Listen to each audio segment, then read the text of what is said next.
Just what I thought. Troll tracks. A lot of trees are downed in this area. A lot of trees are broken.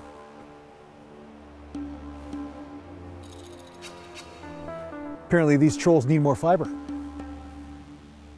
Signs of vegetarianism. Definitely don't want to be around when these guys do a bowel movement, you know what I'm saying? Eating all those trees and sticks and stuff. Definitely don't want to be around that. Train the muscles, not the joints.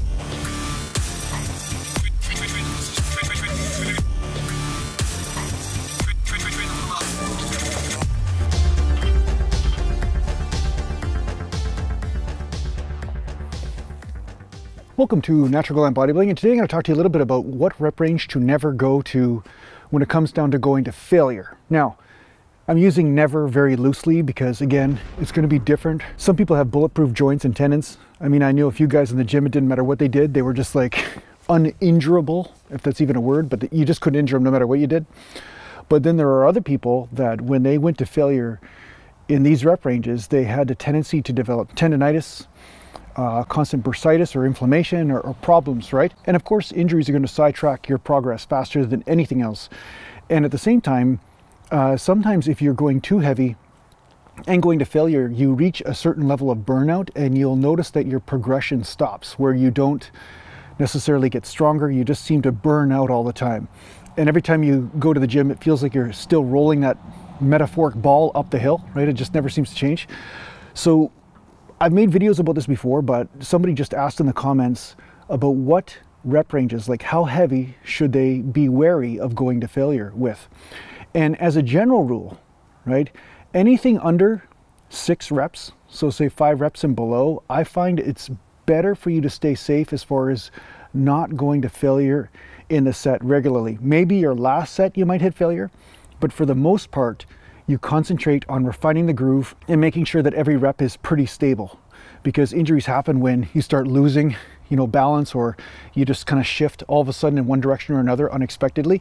And under heavy loads, these movements can be very unforgiving. So as a general rule, if you're going to be hitting failure, 6 reps and above for the most part. Sometimes you may find even higher, like 10 reps and above. Myself, I tend to hit failure around 8 reps and above. But when it comes down to 5 reps, 6 reps, I'm a little bit more careful. And if I do hit failure, I make sure I have a spotter in place, or I have the pins on the squat rack in place, or whatever. Now, the other thing you have to watch out for is that different movements will have a different threshold on this. Compound movements are going to be different than isolations. Like isolations, I never recommend to go below 10 or 12 reps. Like very rarely ever. And again, there's going to be different muscles that seem to respond differently, such as lateral raises. Never to be doing 5 rep sets with lateral raises. But bicep curls, maybe you can get away with doing 5 or 6 reps from time to time, depending on what type of curl you're doing. So as a general rule, also apply the law of individuality to the exercises. So you'll find that squatting to failure in 5 or 6 reps is extremely dangerous, because the amount of poundages that are in place, you can lift an extraordinary amount of weight in a lot of cases, along with the fact that you have a lot of joints or a lot of things that can move or can be, let's just say, out of sync. And the more possibility of something being out of sync, it makes that exercise more dangerous. So you have to be careful when you're straining at maximal loads, right? Which is why powerlifters usually use a weightlifting belt when they're doing 1 rep maxes, or they're using a bodysuit, they're using knee wraps. There's a reason for this. The reason why they do that is because they have also, or at least there has been a history of a lot of injuries under those loads, straining in the 1 rep max range, right? So that's why they have pieces of equipment. But as a bodybuilder, you're probably not using that equipment because you're looking to just challenge the muscles and grow. Your main focus isn't to just lift weight at any cost, right? Regardless of whether you need to use equipment in order to do it. You want the stress to be on the muscles. You want the stress to cause a hypertrophy type of experience, right? Or a result. So for that reason, again, with squats or deadlifts or things like that, I would also be very wary when it comes down to going to failure. I knew a guy back in the day, he was a pretty decent bodybuilder. He had a good physique on him, and he was used to going to failure all the time. And of course, he started a little bit of a trend of doing powerlifting deadlifts, right? And I warned him, but of course this guy was an egomaniac. He wouldn't listen to me, right?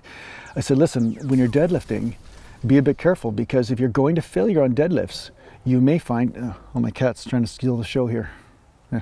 So I told him, during deadlifts, you have to be a bit careful, because bicep curls are very forgiving when it comes down to going to failure. Because with deadlifts, if you have some lower back muscles that hit failure, that are protecting the spine, and they basically hit absolute exhaustion before the hamstrings do, before the hips do, before the ass does and all that, you're going to possibly, or most likely, tweak your spine.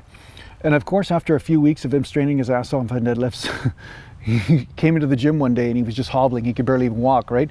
He had like the doggy back type of thing, you know, like his ass was rounded in because he was like trying to hobble into the gym.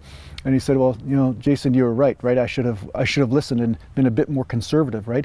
So failure for some exercises, of course, doesn't mean positive failure exhaustion. It means that your form has deviated from what you have deemed safe for your body. And once that form starts to deviate, you've already hit failure. And this is really important when it comes down to deadlifts or squats or any of the exercises that include the lower back, hips, and so forth. So yeah, so that's what I have to say about that. Anything under 6 reps, for the most part, as a general rule, you got to be a bit more careful. But you may find with squats and deadlifts, that rep range may be higher, such as 10 or 15 reps to hit absolute failure. And even then, I wouldn't recommend hitting absolute failure as far as positive failure, as far as positive concentric failure, but as form failure. So once your form starts to deviate, then the set is done, right? So anyway, I hope this helps you in your training. I hope this answers your question. Thanks a lot for watching. If you need to get a hold of me, just go to naturalglambodybuilding.com, and thanks to the patron supporters, and take care for now. Mountain.